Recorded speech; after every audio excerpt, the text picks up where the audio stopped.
एक लड़की ने अपनी बहन के साथ एक अजीब और डरावनी रात का सामना किया, जहां उसने कुछ ऐसा देखा जो यकीन करना मुश्किल है।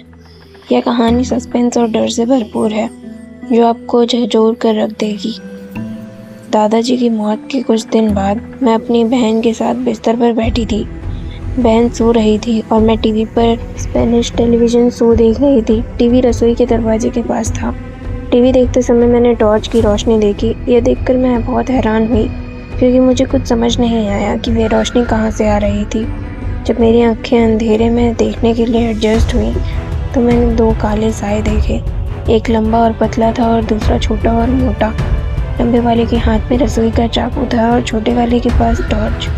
मैं डर गई और अपनी आंखें बंद कर लीं। कुछ सेकंड बाद मैंने अपनी आंखें खोली, लेकिन वे अभी भी वहीं थे।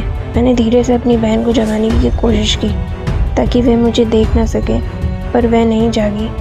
मैं डर के मारे कंबल में अंदर छुप गई। कुछ मिनट बाद मैंने आंखें बंद करके फिर से बाहर झांकने की हिम्मत की।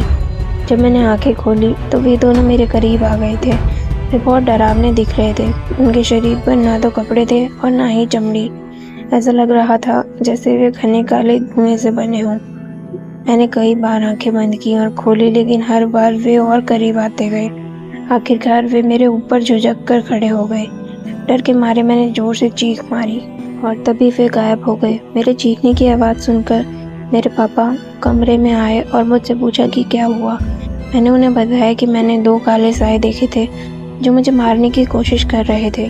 पापा ने कहा कि यह सिर्फ एक सपना था, लेकिन मैंने रसोई के दरवाजे के पास टॉर्च की रोशनी देखी और पापा से पूछा, क्या आपको वह रोशनी दिख रही है? पापा ने कहा कि उन्होंने कुछ नहीं देखा और फिर हमें अपने कमरे में सुला दिया।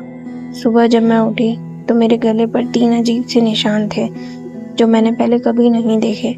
ये सब सिर्फ इसलिए हुआ क्योंकि जिस कमरे में मैं सो रही थी, वहीं दादाजी की मौत हुई थी।